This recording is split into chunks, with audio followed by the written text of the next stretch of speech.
आपले आमदार हे मितभाषी आहेत, परंतु कर्तृत्ववान आहेत.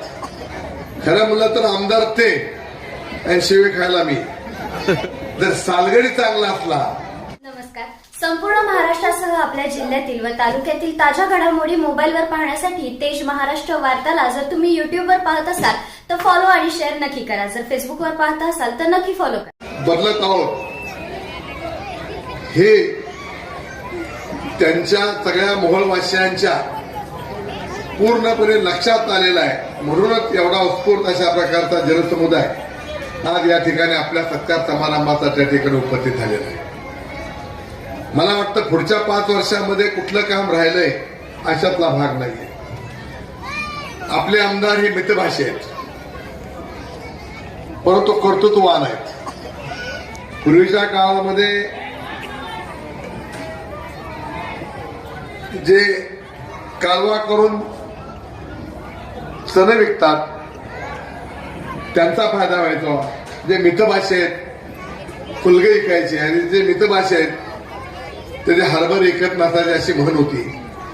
परंतु अलीकडच्या काळामध्ये आमदार साहेब ह्या सोशल मीडियामुळं प्रत्येकाच्या घरामध्ये तरुण मुलं असल्यामुळं अशा प्रकारे काम कोण करतोय, कर्तृत्व कोणाच्या अंगी आहे हे आता आपल्याला सांगण्याची आवश्यकता नाही आहे. आणि म्हणून करता मी बापू तुम्हाला सांगेन की जे कामच करत नसतात ते अशा प्रकारे बोलत असतात. आमदार त्यांच्यापेक्षा माझ्यावर फार आहे.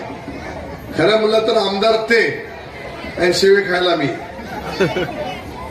असो, जर इतक्या शिव्या मिळून जर तालुक्याचा विकास होत असेल तर याही पेक्षा दुपटीनं कुणी शिव्या दिल्या तर ती आनंदाने स्वीकारेन. कारण मला या तालुक्याचा विकास करायचा आहे.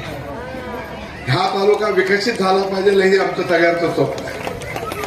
आपल्या गावामध्ये 48 कोटी 68 लाख 44 कोटी 68 लाखाची योजना आणली. ही योजना यशवंतच्या मानेने आहे. 2011 साली या तालुक्याचं प्रतिनिधित्व करणारे आमदार हे पाणी पुरवठा मंत्री होते आणि त्यावेळेला आम्ही त्यांच्या पुढे योजना मांडली होती की मोहोळ शहरामध्ये मोठं शहर, परंतु दरवर्षी पुण्यात या गावातल्या लोकांना पाण्यासाठी भटकत फिरावं लागतं. माता भगिनीला रस्त्यावर जावं लागतं पाण्यासाठी. आमच्या नगरसेवकांना स्वतःचे टँकर लावावं लागतात. आणि तेव्हापासून जर सालगडी चांगला असला नागेश तर शेती चांगली होत असते. आणि आपल्या सगळ्याच्या कर्मधर्म संयोगानं पवारांनी, अजितदादांनी आणि पवार साहेबांनी चांगला सालगडी हे आम्हाला दिल्यामुळं आता आपली शेती उत्तम पिकणार आहे.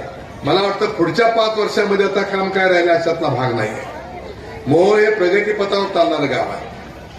पुढच्या वेळेला मला कोणीतरी सांगितलं की आमदार आता यांनाच काढा म्हणून.